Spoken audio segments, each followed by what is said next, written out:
Sherry Boatner here, and I'm just leaving you a bonus WOD for today. This morning, as I was driving into work, I was just reflecting on some of the things that I've, hearing from Bob. And one thing really struck me. He talked about that you can take something that would seemingly be a weakness of yours, but just because of your thinking, you can turn it into one of your greatest strengths. And it all starts with your thinking, because we know that your actions will move in the direction of your most dominant thoughts. So just to be completely transparent today, as we're looking forward to this 90-day challenge, and writing down some things that I'm committed to changing and improving upon on my journey, and just as a person in general, my thing is follow up, you guys. To be very honest with you, it is the thing that is about to become my greatest strength. It's an area where I recognize that I haven't been the very best I can be in the past, but that all starts changing today. It stopped today. It stops this very moment, because in my thinking, I'm going to be the very best at follow up there ever was. So as we look at the 90-day challenge, one of the things that I want you to remember is that they say, your fortune is in your follow-up.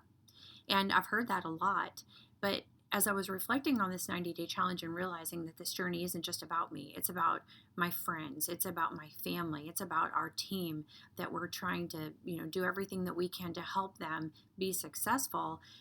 This is where follow-up really plays a huge role, not just in sparking someone, but imagine that if I sparked someone and I said, hey, I'm going to follow up with you later today, and I'm going to see how you like that spark, or I'm going to follow up with you tomorrow when I get off work, and I'm going to see what you think about that spark. And then I don't do it. I don't do it in a timely fashion. I don't do it like as though it's as important to them as spark was to me. Remember, my journey started with just one spark because someone followed up with me. Now, if I don't follow up with them in a timely fashion, I could be robbing them of tremendous health benefits, but I could also be robbing them of the greatest business opportunity that ever happened. And my modeling of the behavior is what could make or break what can happen for them. If I don't follow up, it's not important to me, then it doesn't become important to them either. So I want to encourage you to recognize that that follow-up has a lot more to do with you changing someone's life long term than just selling a canister of spark to somebody.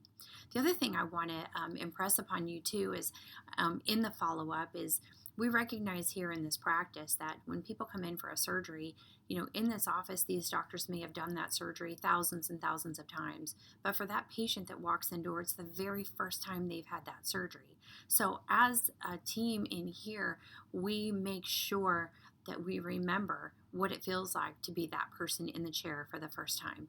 It's important that we have that sensitivity, or we have that excitement and that anticipation for them. And we want to do the same thing with these people on products. We want to do the same thing when these people are looking at Advocare as a business. We want to remember, what did it feel like when we got on our very first challenge? Possess that excitement for them. Possess the anticipation and share with them how awesome it's going to be. Never forget that it's their first time, even though maybe you've coached hundreds of people or 20 or 30 or 50 people on the challenge. Just remember, it's their first time. So I just wanted to leave you guys with that today. I wanted to remind you that the follow-up is so important. And lastly, one other thing. I do want to tell you, make your follow-up as personal as you can. I'm going to start trying to do some FaceTime with people so that there becomes more of a greater connection with people, because we understand this is a relationship business, and the way we build those relationships is through contact. So I hope these things have helped you today.